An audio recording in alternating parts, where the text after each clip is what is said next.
नमस्कार, मैं अनूपुर सिंह। आप देख रहे हैं मीम मीडिया न्यूज और वक्त हो गया है दिन भर की सभी बड़ी खबरों का। भाजपा ने आज पूरे देश में 1975 के आपातकाल पर एक अभियान शुरू किया है। इस अभियान के मुख्य कार्यक्रम आज केंद्रीय मंत्री जेपी नड्डा ने संबोधित किया और कहा कि मैं आप सभी से अनुरोध करता हूं कि जिन लोगों ने आपातकाल देखा है उनसे मिले और जानने की कोशिश करें कि उस समय क्या स्थिति थी। उस समय दिए गए बलिदानों की वजह से आज लोकतंत्र मजबूती से खड़ा है। आज 50 साल पूरे हो गए हैं। रूस और यूक्रेन युद्ध शुरू होने के बाद से पीएम मोदी पहली बार रूस की यात्रा पर अगले माह जा सकते हैं, जहां प्रधानमंत्री मोदी की रूस यात्रा को लेकर दोनों देशों ने तैयारियां शुरू कर दी है।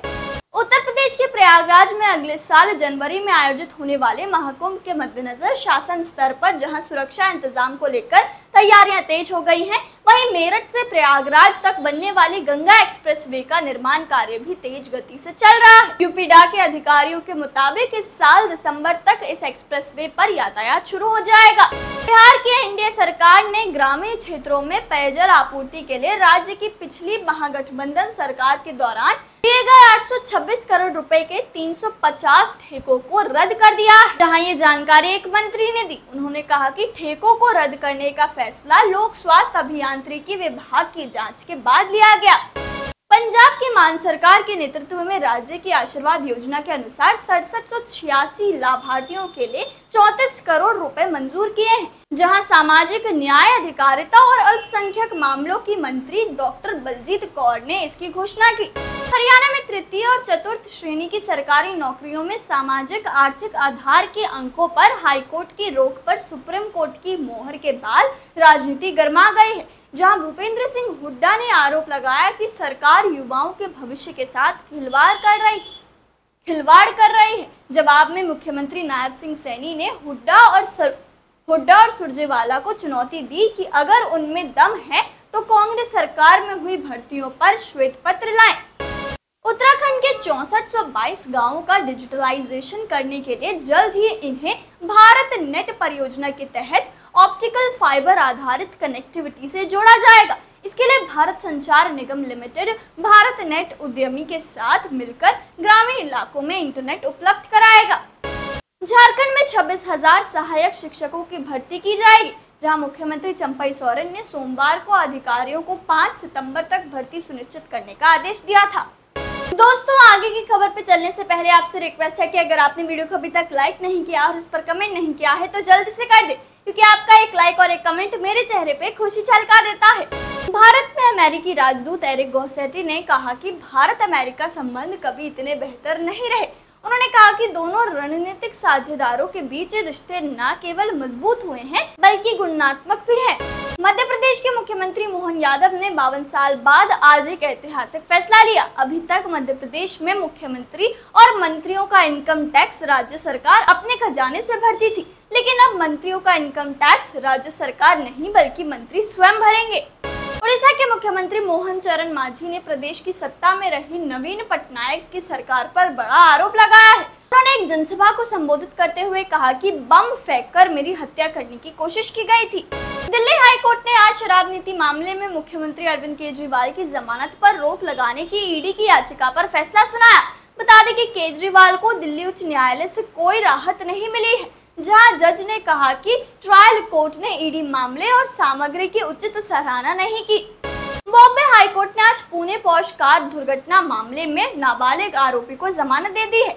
बता दें कि न्यायमूर्ति भारती डांगरे और न्यायमूर्ति मंजूषा देशपांडे ने 21 जून को आदेश सुरक्षित रखने के बाद आज यह आदेश सुनाया। भारतीय इतिहास में पहली बार लोकसभा स्पीकर तय करने के लिए चुनाव होगा। आमतौर पर लोकसभा स्पीकर पद के लिए पक्ष और विपक्ष के बीच आम सहमति बन जाती है, लेकिन 26 जून को यानी कल पहली बार चुनाव के जरिए स्पीकर की घोषणा की जाएगी।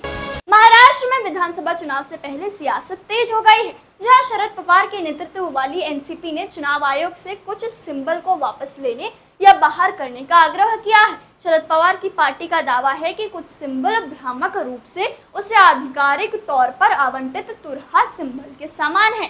राजस्थान की डिप्टी सीएम दिया कुमारी को women tourism minister of the year का सम्मान मिलेगा। उन्हें यह सम्मान जर्मनी की राजधानी बर्लिन में दिया जाएगा। इसके साथ ही राजस्थान को destination of the year royal experience के लिए पटवा इंटरनेशनल ट्रैवल अवार्ड से सम्मानित किया जाएगा।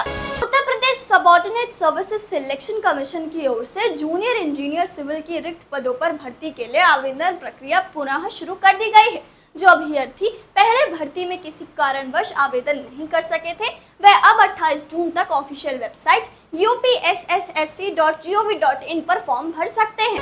छत्तीसगढ़ में शराब खरीदी को लेकर राज्य सरकार द्वारा लिए गए फैसले से सिंडिकेट को बड़ा झटका लगा है।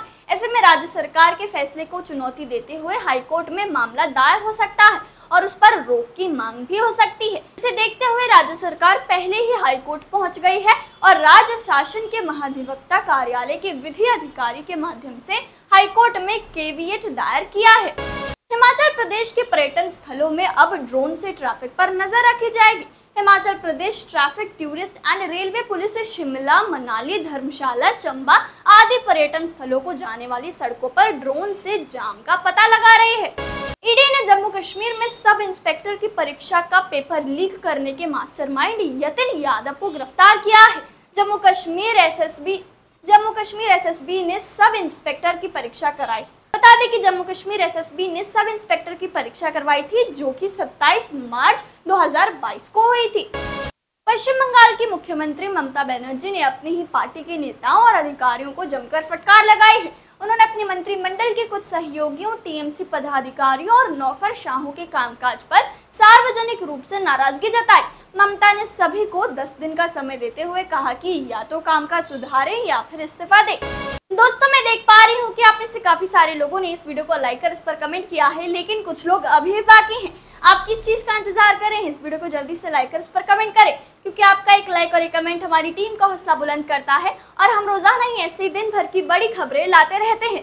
तो ये थी आज दिन भर की बड़ी खबरें। ऐसी ही खबरों में बने रहने के लिए चैनल को सब्सक्राइब करें, वीडियो को लाइक करें और ज्यादा से ज्यादा शेयर करें, ताकि आप और आपके जानने वाले रह सके देश और दुनिया की तमाम खबरों से अपडेट।